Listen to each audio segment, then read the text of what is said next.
পবিত্র জশ্নে জুলুসে ঈদে মিলাদুন্নবী সাল্লাল্লাহু আল্লাহর পক্ষ থেকে কুল কায়নাতের জন্য সবচেয়ে বড় নিয়ামত রাসূল করিম সাল্লাল্লাহু আলাইহি ওয়াসাল্লাম। সে কারণে আল্লাহ পাক রব্বুল আলামিন বলেছেন, কুল বিফাদলিল্লাহি ওয়া বিরহমাতিহি ফাবিযালিকা ফালইফরাহু ওয়া খায়রুম মিম্মা ইয়াজমাউন।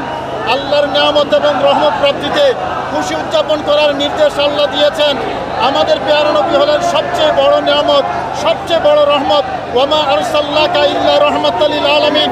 সে কারণে আমরা নবীকে পেয়ে খুশি উদযাপন করি, কারণ নবীজি আমাদের জন্য কুল কায়নাতের রহমত, এবং এটা প্রত্যেক ইমানদার মুসলমানের এই খুশি উদযাপন করা অপরিহার্য।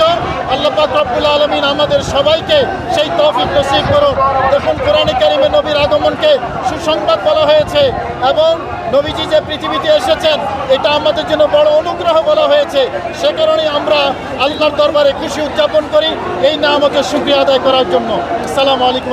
শুকরান। আজকের এই পবিত্র জশ্নে জুলুসে ঈদে মিলাদুন্নবী সাল্লাল্লাহু আলাইহি ওয়া সাল্লামের এই মাহফিলের তাৎপর্য, ইমানদারের কাছে এই আনন্দ, আল্লাহর যত নিয়ামত আমরা পেয়েছি সকল নিয়ামতের শ্রেষ্ঠ নিয়ামতের আনন্দ, সেই জন্য সবচাইতে বড় আনন্দ।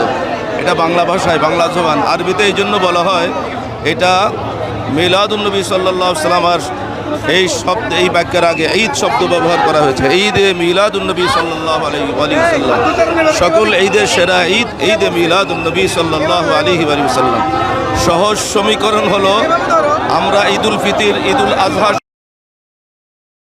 দিন, ইমানদারের ঈদের দিন যত ঈদ পেয়েছি আমরা আমাদের প্রিয় রাসূল সাল্লাল্লাহু আলাইহি ওয়াসাল্লামের আগমনকে কেন্দ্র করে। নবীজি না আসলে আমরা কোনো ঈদ পাইতাম না। এই নবীর আগমনে আমরা অন্যান্য ঈদ পেয়েছি, আমরা আনন্দিত হই। সেই নবীর আগমনে ইমানদার হিসাবে আমরা আল্লাহর হুকুম পালন করে সবচেয়ে বেশি আনন্দিত। কারণ আল্লাহ তাআলা বলেছেন, আমার নবীকে পেয়ে তোমরা খুশি উদযাপন করো। আল্লাহর হুকুম পালন করতেছি ইমানদার হিসেবে।